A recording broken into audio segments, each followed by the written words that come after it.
I'm Karen King, and we're a family of 5, and we have 3 children: Caroline and Thomas, and Nicholas, Nick. Early life with Tommy was we were in and out of doctor's offices a lot because of his early diagnosis. He was diagnosed around 6 months, and he was diagnosed with a mild form of cerebral palsy.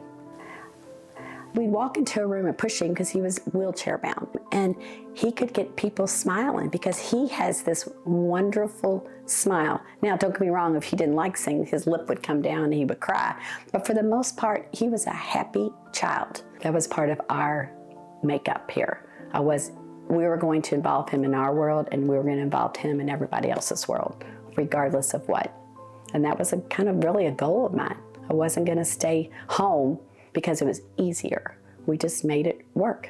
He had several surgeries over the year, and those were the tough years because he doesn't understand, and to wake up from surgeries and being in so much pain. They suggested we put a pump in. It was called a baclofen pump, and that was for spasticity. So it was a fairly easy operation. Every 6 weeks, he would get it refilled. We happened to be in there the Thursday, and she noticed that it was starting to push through his skin. So we went downtown to the hospital, and they were checking him out, and they said, "We really believe it needs to come out." They took it out, but it kept lasting and lasting and lasting. The surgeon came out and said it was hard to get the pump out because of all the scar tissue from the tubing. Sunday, we were going to come home, and then he started going down a little bit. So next thing you know, we're over in, they moved us quickly to ICU.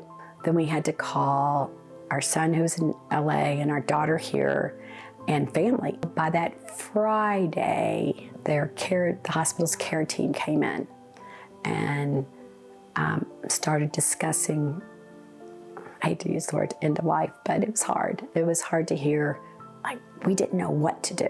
We did not know what to do. We called a hospice, and they were there within the hour. When we were meeting with the hospice person at the hospital, they go, "Well, now you can take him home if you like, or you can take him to the facility." I go, "What would happen at home?" And they said, "Well, at home, we would get you a hospital bed, and we would give you the medicines, and we would stop in and we would help out." I said, "I've been his caregiver for so long, and I don't want to do that anymore. I just want to be his mom when he passes." I didn't want him to suffer anymore. Thank goodness the ambulance came, and we pulled up to the Norton facility downtown, and they took him upstairs. Monday night on the 12th, everybody had left, and it was David, myself, and Tommy.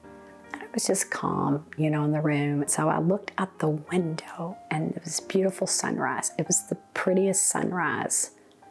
And I turned back around and said, I was telling Tommy, I go, "Oh my gosh, Tommy, you would love the sunrise. It's beautiful, it's rising, it's gonna be a beautiful day. It's pretty, it's bright." And I turned around, and he was gone. It was so good. It was just the 3 of us. That's how we started in the world. That's how we ended in the world. So it was very, very touching, and he was at peace. The chaplain came back in. We were like, "Can you say a prayer?" It was just all of his family. And at one point she said, "Tommy is now running with the angels."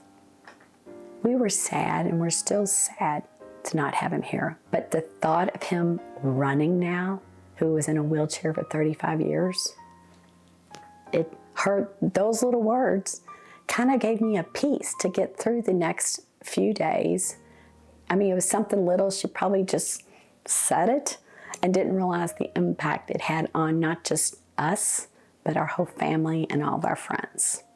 Our experience with hospice was really, really good. I never would have imagined that I would have needed it. No one wants to make that decision, and that's probably the hardest thing you have to do.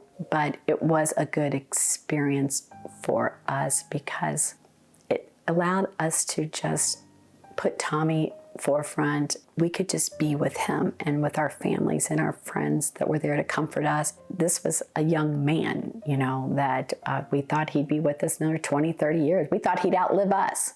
And there was other plans out there, and that was okay because he lived a very happy life.